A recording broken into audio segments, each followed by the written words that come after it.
Bon, tu vois, il n'y a personne pour Bah l'instant. ouais, ça va. Aujourd'hui, on est jeudi, donc Et oui. on va parler de nature cyclique. On Oui. ne sait pas trop de quoi on va parler, parce que du coup, j'ai très envie de refaire des interviews. Ceux qui étaient là en 2019 le savent. Même ceux qui étaient là en 2016, parce que j'ai aussi fait des interviews en 2016. Oui, donc ça remonte. Ouais, non, j'ai toujours aimé faire des interviews. D'accord, ok. Et donc, j'ai un projet de podcast sur le feu qui va peut-être devenir un podcast, cette C'est sûr. conversation. J'en suis sûre. Voilà, c'est ça. Donc aujourd'hui, j'invite Célia. Oui. Bienvenue Célia. Enchantée. Donc Célia, nous avons partagé un moment de bien-être. On passe la journée ensemble. Hein. C'est ça, voilà. Je faisais une masterclass beauté ce matin. Donc Célia était présente. On a mangé ensemble. On a refait le monde autour Voilà. de plein de choses que tu vas peut-être pouvoir partager. Bah, peut-être que oui, ça fait partie de tout ça aussi. Oui. Et donc, du coup, comment t'en es venue à être doula? Qu'est-ce qui t'a amené à ce grand, grande mission. métier, ouais, c'est ça. En fait, je me suis vite intéressée à comment fonctionne le cerveau. Tu vois, ça n'a rien à voir avec le monde de la doula de base, hein, mais pour partir un peu plus loin. J'ai rencontré des gens, des femmes qui étaient très connectées à tout ça, au développement personnel. Ça a été la mode pendant un petit moment, le développement personnel. Et du coup, j'avais 20 ans et je suis tombée là-dedans. Les 4 accords Toltec, toutes ces choses-là. Je suis donc remontée au développement du cerveau quand on est enfant. Et donc, je suis allée chercher un tas de choses sur qui je suis, pourquoi je réagis à certaines choses face à mes émotions, etc., etc. J'ai réglé un tas de soucis avec mes parents, surtout avec ma mère, ce qui a amené ma sœur aussi à faire tout ce nettoyage, etc. Et de podcast en livre et en podcast et en livre, je suis tombée sur des doulas, ce métier-là en fait. Qui sur le moment ne me parlait pas plus que ça, puisque j'avais pas encore touché du doigt le monde magique de la périnatalité, tu vois. Et puis le moment de penser à devenir maman est arrivé. Et donc je me suis intéressée à tout ça, à qu'est-ce que ça veut dire, à qu'est-ce que ça fait aux femmes de devenir maman, etc. Et donc forcément, là, je suis tombée vraiment sur ce métier. Et à chaque fois que j'en parlais, tout le monde me disait mais c'est tellement un truc fait pour toi, prendre soin des gens, et alors des femmes en plus, oh là là, mais il faut absolument que tu fasses ça. Bon, ok, très bien. Et à ce moment-là, j'étais à la CAF, j'étais gestionnaire conseil, enfin j'étais à la CAF, je détestais mon travail. J'ai démissionné et je démissionne au mois d'août et en septembre, j'apprends que je suis enceinte. Donc, j'ai eu toute ma grossesse pour me plonger littéralement dans du coup, le monde magique de la physiologie et de tout ça. Ça m'a amené plein de lumière et d'éclaircissement sur qui sont les femmes, qui sont ces êtres absolument merveilleux. Et aussi beaucoup de colère sur mais qu'est-ce qu'on a fait aux femmes depuis toutes ces années, parce que du coup t'es vite amené à aller chercher plus loin à pourquoi on en est là aujourd'hui sur l'accompagnement des femmes et des mères.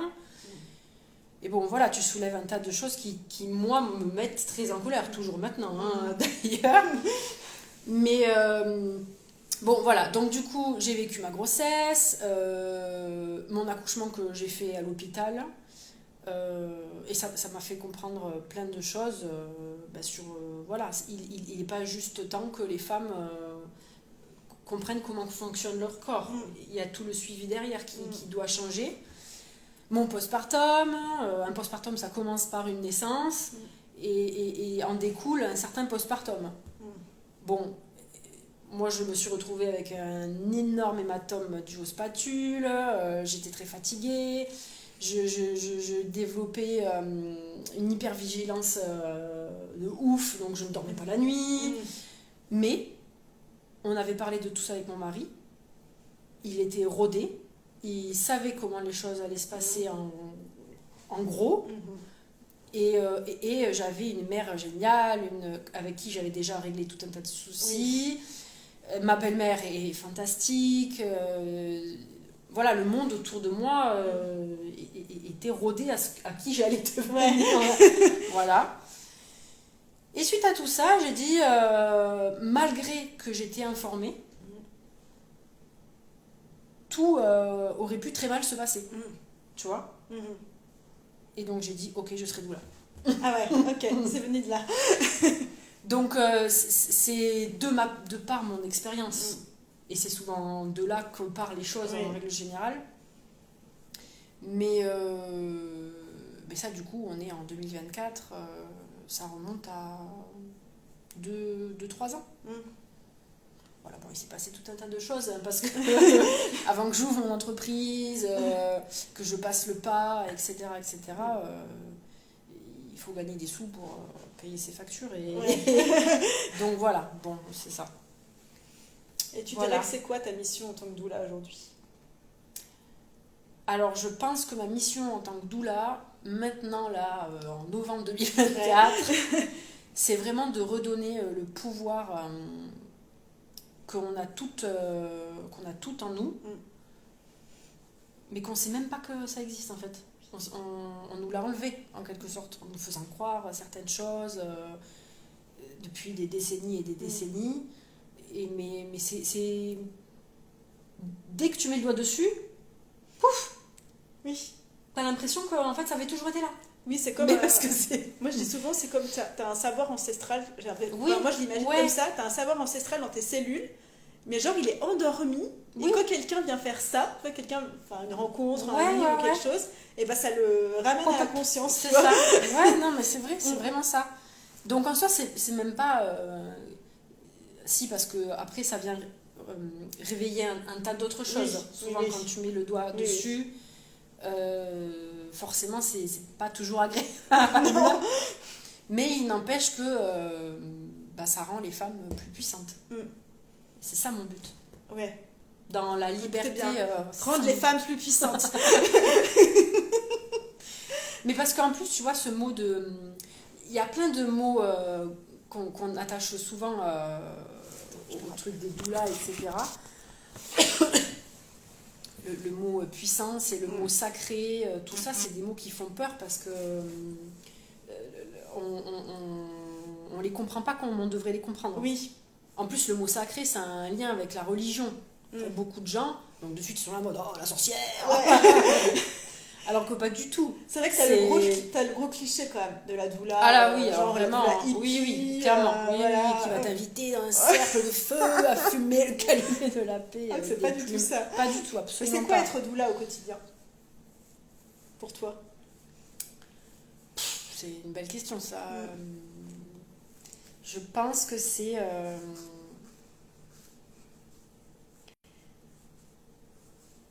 Alors, je dévie de la question, mais c'est pour que j'arrive à répondre. Oui. Tu sais, souvent, quand on vit quelque chose et que du coup, on a envie de sauver la terre entière parce qu'on ne veut pas que les gens vivent cette chose. C'est pas une bonne idée.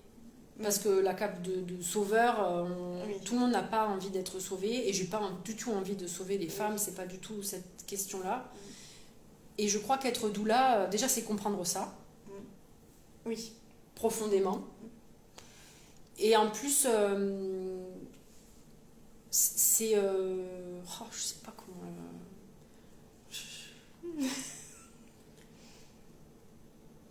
Je pense que c'est vraiment une façon d'accompagner les femmes sans...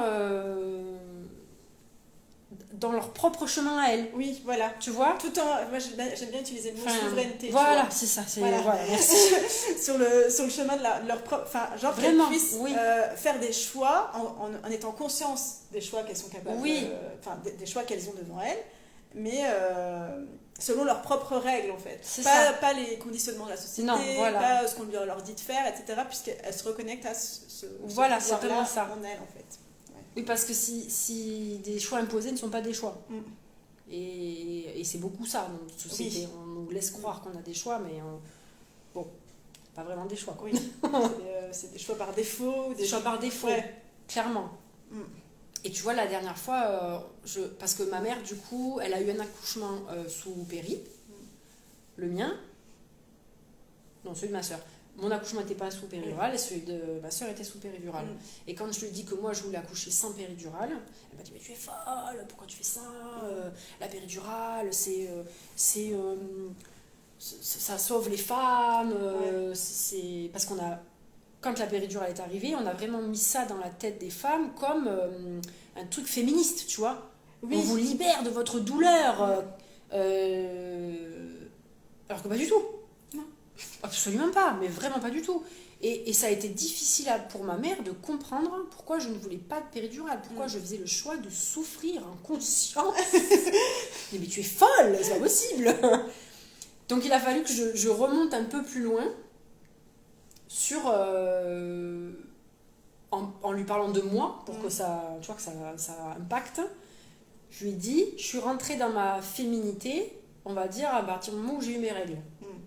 Ok, j'ai eu mes règles, tu as eu peur, tu m'as amené voir le médecin, tu m'as mis sous pilule en disant que c'était pour mon acné, etc., etc. C'était ni ton choix ni mon choix de prendre cette pilule. C'était un truc, pour toi c'était une chance que je puisse y avoir accès, mais c'était pas du tout un choix. Donc je commence à rentrer dans ma féminité déjà en m'imposant une contraception qui ne me conviendra pas, j'en suis sûre, et ça ne m'a pas du tout convenu, mais j'ai fait avec. Et on m'a pas du tout expliqué c'était quoi cette pilule en plus. On m'a pas dit, on m'a dit que c'était pour mon acné, quoi. Oui, non, mais c'est affreux. Moi, j'ai eu la même chose. Mais c'est affreux. Et ma mère, la seule chose qu'elle voyait, c'était elle tombera pas enceinte. Voilà. Oui. Parce que par son passé à elle, la seule chose qui l'omnubilait, c'était que surtout, elle rentre, ça y est, elle a ses règles, ça veut dire que potentiellement elle peut tomber enceinte, il faut qu'elle prenne une contraception. Et la plus facile, et la plus abordable, je prends un rendez-vous chez le médecin généraliste, j'amène ma fille, elle prend une ordonnance, elle va à la pharmacie, elle prend sa pilule, c'était le plus simple. Mais même elle savait pas, je pense qu'elle savait pas biologiquement, physiologiquement, qu'est-ce que ça allait avoir comme impact. Oui. Parce que je pense que sinon elle m'aurait pas donné la pilule, bah oui, tu vois. J'espère, mais je pense. Donc tu rentres dans ta féminité, voilà, déjà tu as ce choix qui est imposé. Puis tu vas voir un gynécologue, puisque bon, bah, c'est la suite logique. Quand tu commences à avoir des rapports, voilà. Tu sais pas qu'il existe autre chose comme des sages-femmes.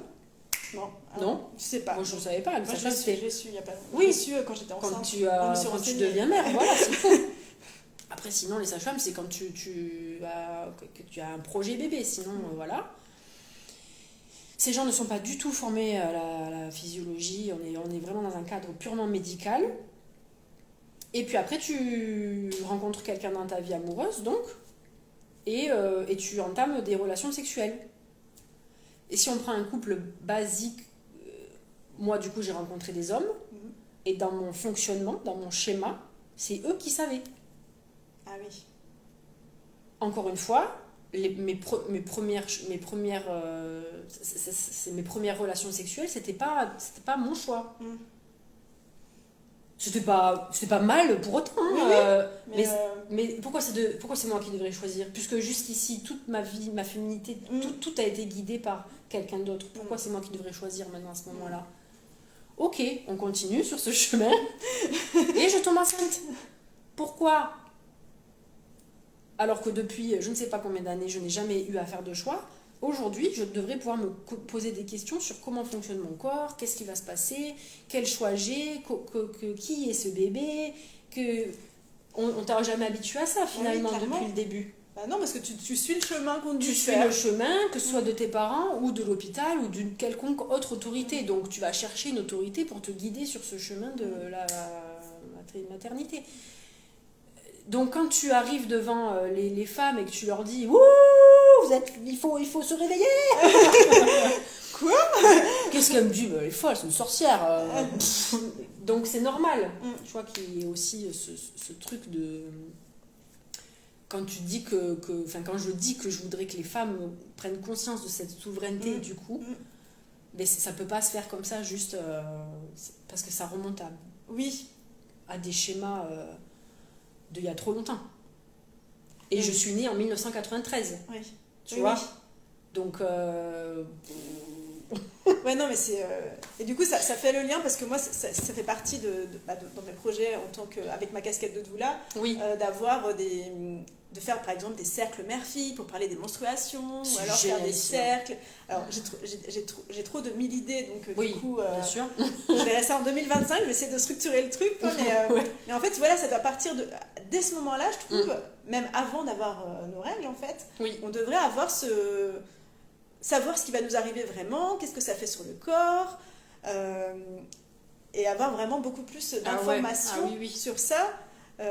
Genre, on n'est même pas... Enfin, je pense que quand on a nos règles, on sait qu'on est fertile, mais on ne sait même pas à quel moment, qu'est-ce qui se passe. Ah non.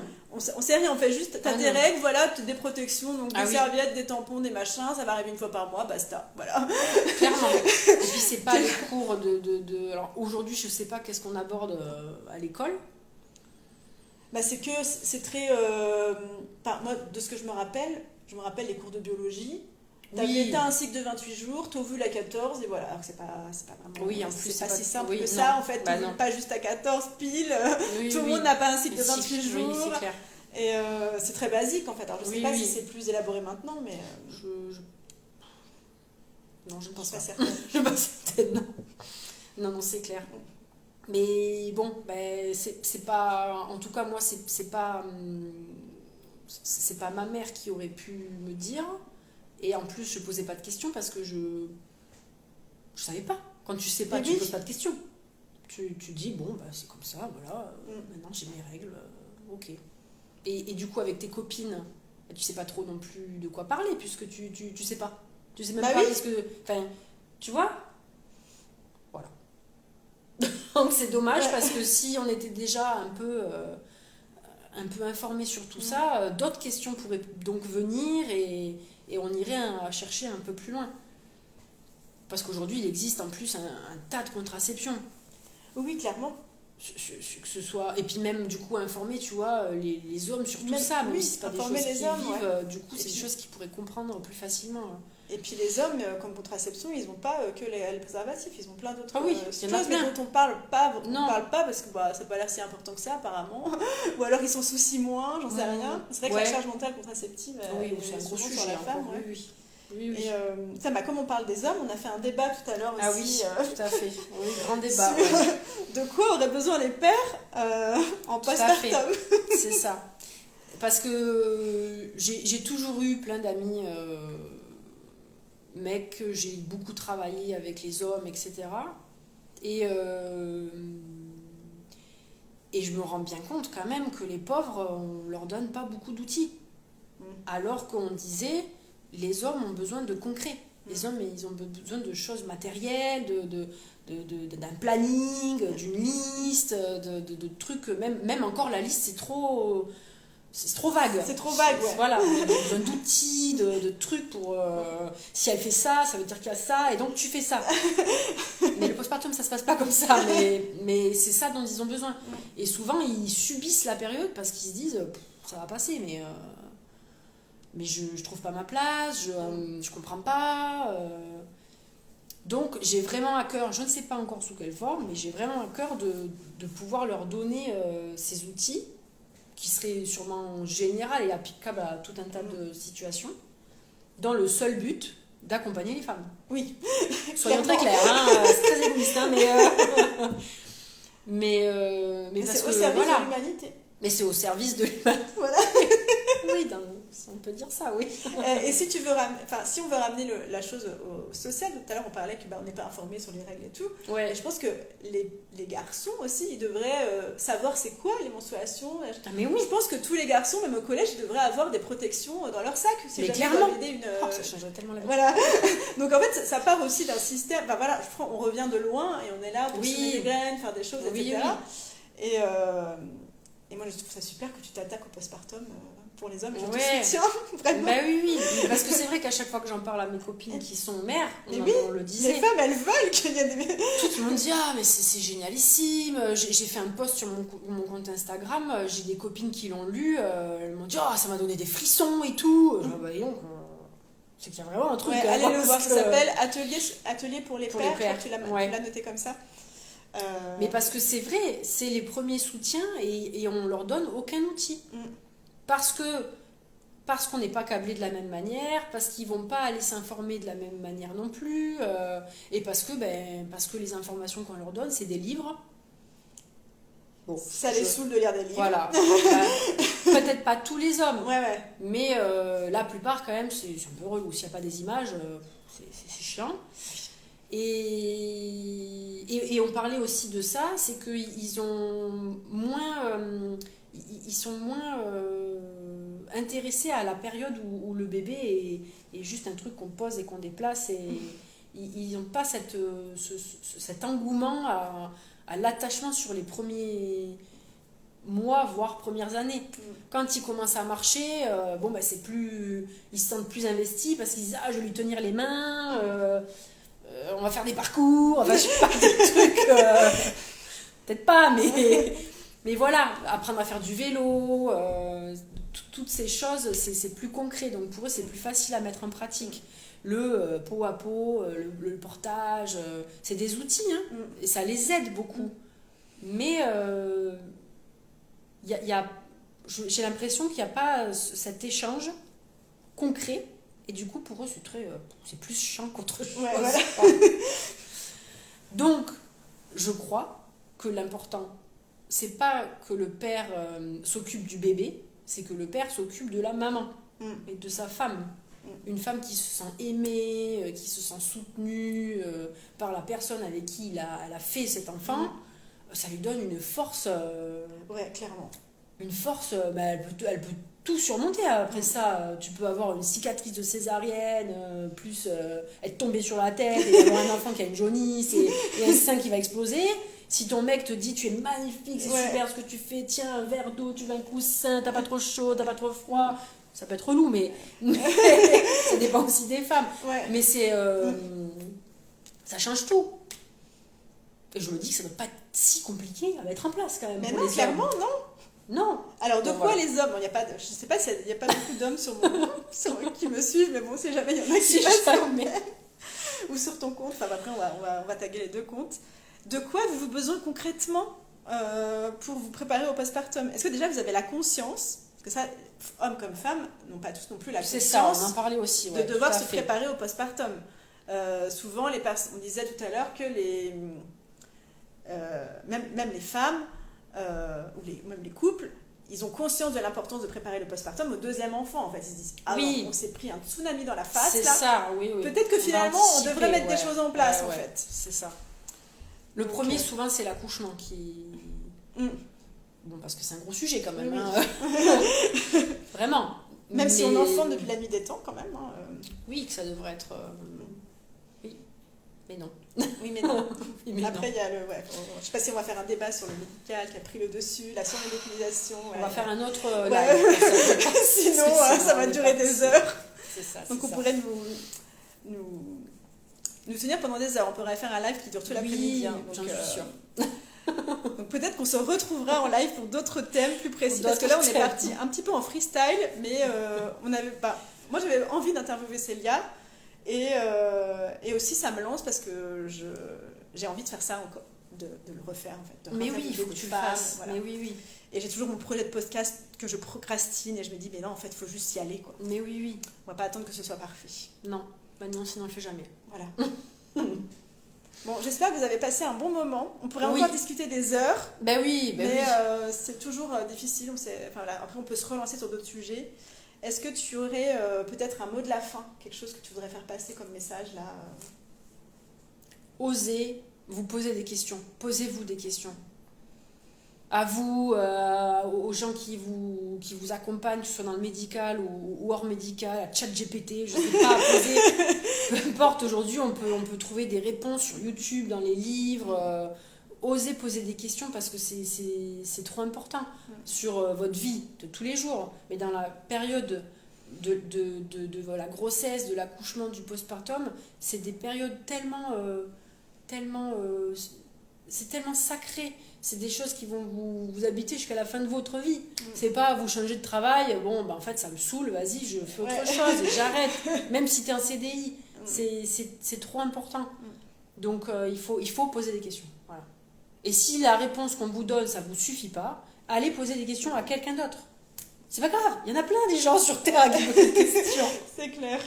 C'est trop important. Ouais, Voilà. surtout qu'en plus, maintenant, on peut avoir accès à l'information Oui, c'est clair. facilement. Mais oui, vraiment. Après, il faut faire le tri. Hein, Il faut faire le tri, voilà. Oui, mais parce que tu vois, dans ce que tu disais, dans la souveraineté, essayer de redonner ça aux femmes, on a toute une perception différente. On a des peurs différentes, on a des désirs, des choses qui nous animent qui sont différentes. Il y en a pour qui accoucher dans l'eau, c'est un rêve absolu, pour qui, oh là là, mais jamais de la vie. Ça me fait peur. Et le but final, c'est vraiment d'être en confiance et de faire ce truc pour qu'il n'y ait pas de regret. Je sais pas, parce qu'on ne peut pas anticiper comment une naissance et comment un devenir mère va se passer. C'est une très mauvaise idée d'ailleurs de le faire. Mais chacune, on a nos propres envies et nos propres vies. Et si tu poses des questions, et ben, du coup, ça t'alimente et ça t'amène à faire un chemin différent. Plutôt que subir. J'ai pas le choix, de toute façon, c'est comme ça. C'est comme ça, et c'est comme ça qu'il faut faire, et puis c'est tout. Bon, mais puis quand tu arrives en postpartum, tu te dis, ah, mais si j'avais su, voilà, bah, en fait, j'aurais fait différemment. Donc, poser des questions. Voilà, c'était le mot de la fin de Célia. Poser des questions. Bon, d'ailleurs, si vous voulez poser des questions là sous ce post ou aller voir Célia en message privé ou moi ou nous deux, on est là. Vous pouvez nous poser des questions. Moi, j'adore qu'on me pose des questions, personnellement. On adore les questions. Donc, à bientôt pour un prochain épisode. À bientôt. Et merci.